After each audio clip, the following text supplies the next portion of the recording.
आप देख रहे हैं सिटी इंडिया न्यूज चैनल हक की आवाज। नाज़रीन, आप देख रहे हैं सिटी इंडिया न्यूज। जैसा कि हमारे चैनल सिटी इंडिया न्यूज ने कल तेलंगाना से ताल्लुक रखने वाले सयाहों की बस के विशाखापट्टनम में हादसे की खबर पेश की थी, आज हम मजीद तफसीलात पेश करने जा रहे हैं। तेलंगाना से ताल्लुक रखने वाले 18 अफराद जो कांगी ट्रैवल्स की बस के जरिए विशाखापट्टनम के अराकू पहाड़ियों की तफरीह की दौरे पर गए थे। वापसी के दौरान बस के 200 फीट गहरी खाई में गिर जाने की वजह से 4 अफराद बरसरे मौका हलाक हो गए, जबकि मजीद 4 अफराद शदीद जख्मों की वजह से मौत वजीज के आलम में है और दीगर अफराद भी शदीद जख्मी हैं।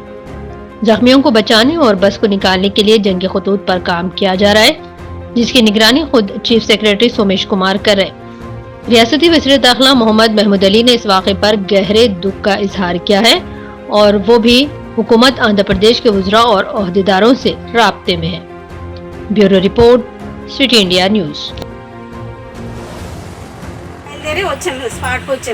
వచ్చిన తర్వాత పిల్లలు చాలా పెద్దలందరూ కింద ఉండిపోయారు. పిల్లల మటుకి చాలా సీరియస్ కండిషన్లో ఉన్నారు. ఇద్దరు ఎమర్జెన్సీ క్యాండిడేట్ని తీసుకొని వచ్చాము. వాళ్ళ తాలూకాలు ఎవరైతే లేరు, ఆ పిల్లలు ఉన్నారు కాబట్టి నేను ఆ పిల్లలతో పాటు వచ్చాను. నేను అంగన్వాడీ టీచర్గా పనిచేస్తాను. యాక్సిడెంట్ అయినట్టని తెలిసి వెంటనే మేము అందరు వెహికల్స్ తీసుకొని వచ్చామండి. 108 ఫోన్ చేయాలని వచ్చాము. పిల్లలతో ఉన్నారు కాబట్టి పిల్లలతో పాటు హాస్పిటల్ తీసుకోవడం అయింది.